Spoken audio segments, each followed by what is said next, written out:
Hi, this is Matt with the Intergalactic Herald.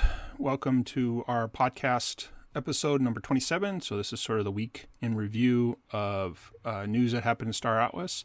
Most of the articles that articles and videos I'm basing this video on are in our news recap.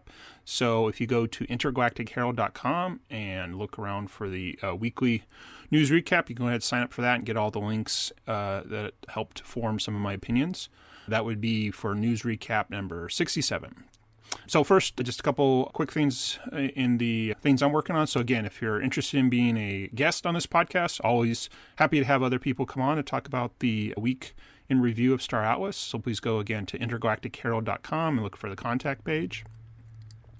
I'm also working on two Star Atlas projects. The first one is a merch store. So I'm called the Intergalactic Gear, intergalacticgear.com. You can go there. I'm looking to get some feedback from people on what kind of merchandise they would like related to the Star Atlas IP. So again, that's intergalacticgear.com. Please fill out my merch survey. And secondly, I'm in the process of trying to start what I'm calling a non-guild guild called Intergalactic Coalition. Again, that's intergalacticcoalition.com. So I have an interest survey there. You can learn more about kind of the foundation and what this guild or non-guild guild is about. So if you're interested in some of those things, please fill out that survey. So getting in the bulk of this podcast, the content section. So first thing I wanted to do is call out a great fellow content creator, Rob Mega, who posts both a kind of weekly recap also called Star Atlas Chatter, but he also publishes a Medium article. So again, if you'd prefer to consume that content via text, he has a Medium article that matches that. In fact, I think he creates the article first and then goes over it while he records the video. So again, look on YouTube for Raw Mega. That's spelled RAHMEGA, or you can go to intergalacticherald.com, look for resources, and I have a Star Atlas YouTube section there. So just quickly to go through some of what was in there, because I did find it very interesting. I give Ramega a lot of credit because he's really going into the Foundation room and putting a whole bunch of stuff. Also does a lot of cool Discord screen caps of different Star Atlas team members who are posting. So just a couple of things that came out of the last week that were very interesting to me. And again, interesting in the sense that I can't keep up with all of this. But I did realize as the week went on or the couple weeks have gone on, someone mentioned that actually that's kind of the theme of this one, so I won't get into that. There's another bullet point. But anyways, so some of the things, again, they were posts about, talking about cooldown periods in Sage Labs, how scanning works, how different parts of the economy work, burn rate, going over the visuals of Star Labs interface. There's a lot, and then there were some screen captures of the actual interface shared. So there was lots of interesting things there. So again, if you're into that, you really want to start getting some of this kind of, not even behind the scenes, but I guess this really in-depth understanding of how Sage Labs will work. I strongly recommend you to follow Rob Mega because he's been doing a great job. I read it and there's just too much. But again, that's just my style of play and things like that. Moving on, Star Atlas actually released a game development video this week on YouTube, so you can go to the Star Atlas YouTube channel for that. And I think it was like 2 or 3 minutes, but it was really showing a lot of the UE5, looked like racing, predominantly different characters that you could put on the ships, the racers anyways, which always goes back to, sorry, as a quick tangent. When I originally was thinking about what ship to buy, of course, cost was a factor. And you looked at ships like the Pierce, I'm pretty sure it's the X4, and I was always like, there's no cockpit. There's no environmental system. How's this going to space? And if you're in the showroom now, and there is a space one, of course, it goes into space, and the person sitting on it, I mean, again, maybe they're spacesuits. What I'm starting to think more and more, they were always designed to be racers. They always had this racing component, but they just let the ships go out into space. Okay, again, you can have fun, but it always got me like, that's not how space works. But anyways, the video, back to the video, was showing a lot of this going around the course that's there or being developed. So different ships, different characters. And then they had part of the video that was, I guess we'll call it character skins. So it was helmets, colors, and then it went into a few other ships with details and color schemes, again, i.e. skins. Very cool. Great that they were showing it. There was some comments about, well, where's the Sage Lab stuff? Why are we just seeing UE5? But I think, again, we always have to remember there are multiple development teams, some internal, some outsourced, that are constantly doing work. So just to focus on one, again, makes us forget that the other teams are working on it too. So I think it was great. And again, and I think the fact they put it on their main YouTube channel, I mean, they're trying to continue to create buzz about the game and the future parts. And again, if that's a lead in to play Sage Labs, totally great. Next topic. Someone actually posted, this is what I was kind of alluding to on all the information in the Rob Mega's chatter report, was they posted that they were feeling like they're falling behind because they don't have all these spreadsheets and all this stuff, and they go away for a few minutes and they're just completely lost. Personal aside, again, this is one of the problems. I agree with this individual. That problem with Discord and chat as the main interface is you just can't screw up. You can't follow threads. Again, I know, self-serving, but this is part of the thing I want to put in my guild. The Intergalactic Herald is a different platform where you can kind of figure out where things are going. But I think in the spirit of the game, there is something to that. But someone commented from the team about some people like all this behind-the-scenes data and analyzing spreadsheets and that. And so they were trying to release some of that. And if you think about it from a development standpoint, they have to get all of this core knowledge and formulas and all this stuff worked out before they can put an interface on top. You can't design an interface and then figure out, well, how does it work? Again, game design, lots of design just doesn't work like that. So I agree with the individual. Again, the team member posted, again, their goal of Sage Labs, the user interface, and the reason why they said they're spending more time is so that you don't need to know all this stuff. You can still be involved in the game without having to have a spreadsheet, without having to know the different burn rates and cooldown periods and mining rates and speed and all this. You can actually play the game. So I'm very happy that was mentioned. Again, it may have disappeared because of all the people asking these very specific questions. And again, it's great that the Star Us team is answering all those specific questions, but not to lose sight of that. Hopefully someone can just start and go into Sage Labs and do something and feel like they've got something for the time they spent, whether that's a physical asset or just entertainment. So that was really great. Also calling out another great content resource, Aphia, one of the larger guilds in Star Alice, produces a weekly newsletter. And again, pretty sure most of them are written by one of the founders, Funcracker. And it was, again, it's always a great resource. So go to Aphia, AEPHIA.com. Wait, should we double check it's .com, sorry. Yeah, .com. And sign up for their newsletter so you can get some information. Or, again, sign up for my weekly recap, and you'll get links almost always to them. But what was very interesting in there that came out that I hadn't heard was the concept in Sage Labs of the number of star bases and the asteroid field. So if I read it correctly, and again, if I didn't or it doesn't change until it comes out, is that in each of these, I don't know, they're starting to come up with different words, squares, sectors, I'm not sure, that some of them will have star bases and the ones with the star bases will have the asteroid field. So if, again, I read that correctly, I was kind of realizing I think that means that each asteroid field will be in the same place as a star base, meaning there won't be a sector that has an asteroid field without a star base and vice versa. Now, again, not sure I read that correctly. Again, it's just one sentence, so there's, again, until the game's out, not 100% sure.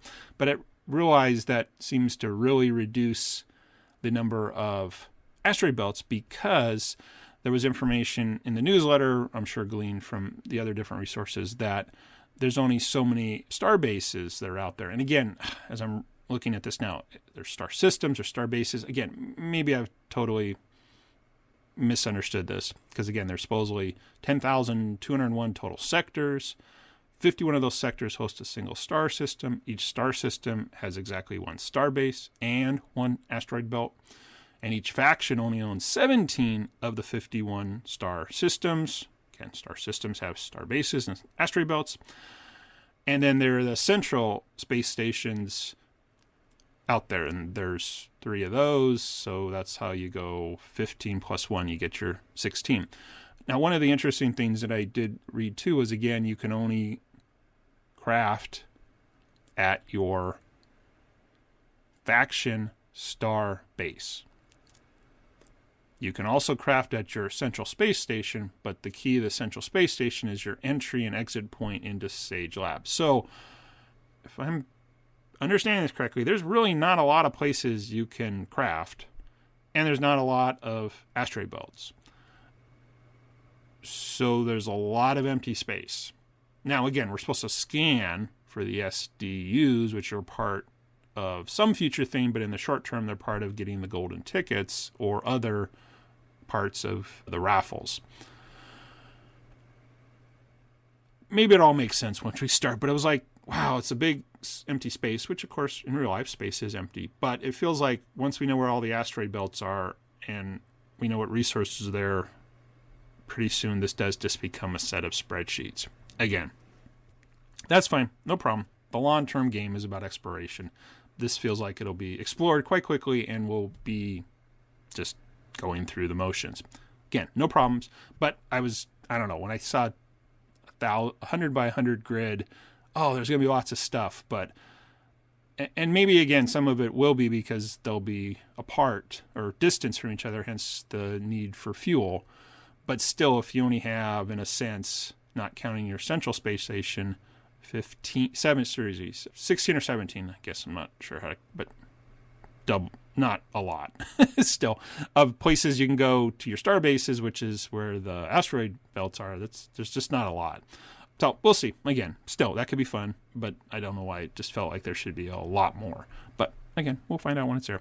But I do want to thank Funcracker at AFIA for putting out the newsletter because, again, I get to just read it and not have to figure out all this stuff.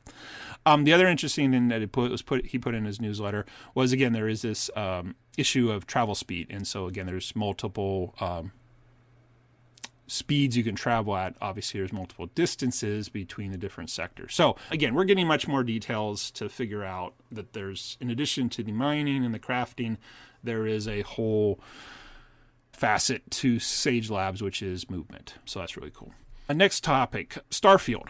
So as pretty sure is released by the time this comes out, I think it's early access, maybe it's not all access, to a game called Starfield, which was made by Bethesda, which I'm talked in the past on is a major game development studio of things like Fallout and Ender Scrolls. Yeah, anyways. And so some of the comments in different places in the Star Atlas Discord was about, hey, what do you guys think? Some people have access to it. And again, I haven't seen it. I read a couple industry reviews of it. And to be honest, I haven't read enough game reviews recently to know if these are biased game. Again, it's like movie reviews, you go see a movie, hey, I liked it, you read the review, they said it stunk. I mean, again, nothing wrong with reviewers, but take it with a grain of salt because everybody has their own things they enjoy and thus their own things that they like. So, but one thing that was interesting that someone posted in the Star Atlas Discord was something along the lines of, do I really want to spend that much time in this universe? And again, they were referring to the universe of Starfield because, again, Starfield is designed to be, much like similar Bethesda games, a real RPG, role-playing game. After I wrote down this comment to remind myself, someone posted somewhere again about and again, I don't play this style game, so I'm not totally familiar with it, is, again, it's the idea of quests, but it's also really a single-player experience. And I was like, oh, yeah, these aren't even comparable. I mean, nothing wrong with the design idea for an RPG. Bethesda is obviously a great development studio, but realizing it's really single-player. You're interacting with NPCs. Again, not sure, but sounds like you don't interact with any other real people or humans. So obviously that's different. And again, there are other games, again, dating myself a little bit, World of Warcraft, where again, you can play along with other people on raids, but you also can go on quests by yourself to get rewards, loot, whatever. So the question again was, do you really want to spend this much time in the universe? And again, everybody has different play styles. So, I mean, back in my youth, I could play Game Boy Tetris for hours. So, obviously it doesn't take a lot to keep some people occupied. Again, really dating myself. I mean, if your quarter worked, you could play Asteroids or Pac-Man for many minutes until you had to put another quarter in. But then we got different games like Super Mario Brothers, which again was kind of a story and progression, not just Space Invaders blowing up the same thing every single time. RPGs obviously have this vast amount of content, and again, we won't even get into the... Actually, that's a good point. Sorry, as a tangent, if you think of something like GTA, Grand Theft Auto, yeah, that's an open world, but it's still an RPG. You don't play with other people. Again, I've never been a console gamer, so I'm not really sure. Anyway, the whole point of all of this was, do you want to spend time in the universe? And it got me thinking about Star Atlas and the promise, the premise. I shouldn't say promise. The premise of what the game could eventually become does lead to so many different options for play style. Obviously, the idea that we're all together in this universe, so that takes away the single player. Can you do role-playing? Perhaps. But it got me thinking, is there any plans that Star Atlas is actually going to put NPCs? In fact, I don't think I've ever heard them say NPCs in any capacity, because, again, they're building ships. They're building an economy. Anyways, it's just interesting to... Some people are saying, comparing this because they're real sci-fi. And I'm like, okay. And again, not to get into a gigantic whatever... But, Star Wars and Star Trek are not the same things. They're totally different. But they're both sci-fi, and I could like them both for different reasons. So, again, if you want to play Starfield because it's out in a week or two, great, go for it. But if you're interested in, say, obviously, an open world game where, things are discoverable, you can interact with other people, whether that's for mutual benefit or for combat. Again, the idea there could be ship-to-ship combat. There could be person-to-person combat. Again, we've seen both styles of guns for ships and guns that the characters can walk around. So, again, the ambitious goal, you could spend a lot of time in Star Atlas. Again, I know it doesn't exist yet, but time allows for lots of the things to occur. So, but to finish up this one, again, subject to something else coming out, it sure doesn't feel like Star Atlas is going to be an RPG, a role-playing game. It's a different style. Last topic was one that actually came up recently. Depending on when I record this, I listen to different Star Atlas content over the weekends. And it was talking basically this concept of guild domination. And again, total transparency, I'm not interested in joining a guild. Not because there's anything wrong with a guild. It's just not my play style. So that's why I'm thinking of starting a non-guild guild for people like myself who also don't want to join a guild, but still want to be part of a group. Again, as I mentioned, this whole concept of community has different levels. Sounds like Star Atlas is thinking about different levels of the governance with the different DACs, which again, they don't call them guilds. They call them decentralized autonomous corporations or companies. Can't remember which term, but that is, to me, open to interpretation. So a company or corporation could simply be, we create a resource. Could be a ship, like Aphia is about building ships, but it could be as simple as I'm a farmer and I make corn. Again, whatever the equivalent is in Star Atlas. So again, if that's the long-term vision that these are corporations as opposed to guilds, it gives, again, a lot more different ways that people can interact. But traditionally, and why it sounds like, again, there are lots of guilds, and I guess part of this is I recently migrated a website called StarAtlasGuilds.com to the Intergalactic Herald due to some Star Atlas IP restrictions. So I just didn't know all the guilds that existed except for the ones that are aligned with content creators. And of course, there's a lot of guilds listed in that thing. Again, plug self. intergalacticherald.com/guilds.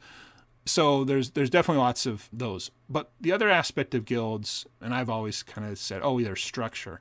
But I've heard this concept of scholarship. And I don't know, the simplest way the first way I heard about it was so that you could rent out your ships. Cool, yeah, I guess it'd be cool to play around with a big ship for a day as opposed to having to figure out how to buy it. And, I'm renting it. No different than a car rental when you go on a vacation. But my latest understanding or additional understanding was that scholarship also gives the ability to leverage time. So not just, hey, cool, I get to rent a fancy ship I can't afford. It was more of the ship owner gets an opportunity to not lease it out, but the reverse side, not just the fun part, but the fact that if they could do a situation. And in business world, this is called outsourcing, and there's lots of cases where a business looks to outsource to a different economy, a different country with a different economic structure, and use that arbitrage between the labor pool, again, assuming the labor and the quality of the output is the same, but their cost of living is less due to currency differences or whatever, and they can basically make a profit on that. I have no problem with capitalism. I wish there was an exploitation of humans, real people, but it happens. As a business owner, I am totally open to the idea and hope to pursue that myself. So there's absolutely nothing wrong with that same style in a game with maybe having real world economic parts. So have no problems with all that. But it again gave me another reason why I don't seem to want to be a part of a guild. Now, again, I have no problems with the guilds using outsourcing, i.e. scholarship, if I'm understanding the concept correctly, to leverage their assets to maximize the time by having someone else use that thing and can produce that. And again, if it's not exploitive, then it's perfectly fine. So, long-winded way of saying, the more I learn about guilds, the less I want to be part of one. And again, this is not a negative. I think they're great, but part of the domination was somebody mentioned, oh yeah, guild might take over a sector and protect the useful resource on there, and if someone comes in there, they'll blow them up. Or again, this is where the battles the guilds get in for domination of resources and things like that. And this was part of it. We kind of like, again, I've seen some videos of EVE Online, and I think, again, a lot of those guild battles are what makes for great videos. But again, I guess it comes down to, again, that's not my play style. I'm not interested in that. I mean, again, I want to hang out with some people. I'm not totally antisocial. But again, if you want to be antisocial, you should be able to do that too. But interestingly, after this, and I was kind of thinking, this again, is this what Star Atlas is going to become? Either I thought it or immediately whoever was talking about it mentioned it, and then I realized, oh my word, they've already planned for this. So Star Atlas has already said there are going to be multiple zones, the low risk zone, medium zone, and high risk zone. And I remember the biggest difference is, let me see if I remember. So there's no combat in the low risk. There's combat in the medium risk, but if you get destroyed, you just lose your cargo, but you can respawn. So you don't lose, there's no permanent destruction. But in the high risk zone, and again, this is a really cool mechanic, it is permanent destruction. So again, that ship you purchase was actually NFT. So again, that's cool. You can trade it or sell it, whatever, buy one. You would actually lose it. The ship would literally never come back. But the reward is that stuff in the high-risk zones are way more valuable, or some metric to justify the risk. So I realized, wait, cool, just don't go there then. I mean, if you can't have combat in the low-risk zone, guild domination of a low-risk areas is there's nothing. I mean, again, if you can't destroy, you don't need defenses, right? Because defense is only needed if there's an offensive potential. So you might say in the medium risk zone, you need defense because there could be offense. Somebody could attack you, but the downside is you lose some temporary intangible thing. Again, the game's not there yet to know what's the pros and cons of each side. But again, I realized that if my understanding or my thinking is correct, Star Atlas has actually allowed that multiple playstyles can exist within the one metaverse / ecosystem. And so cool. Makes me still feel like my vague understanding of what I want to do in the future continues to morph as I learn more and the game gets to something. It just made me realize, again, cool, great. There can be scholarships, there can be guilds, they can have all this. I could just fly around and can't get shot. Cool, awesome. And then maybe I have some things that are riskier. Anyways, sounds all cool. So again, guilds, awesome. If you want to join one, please do.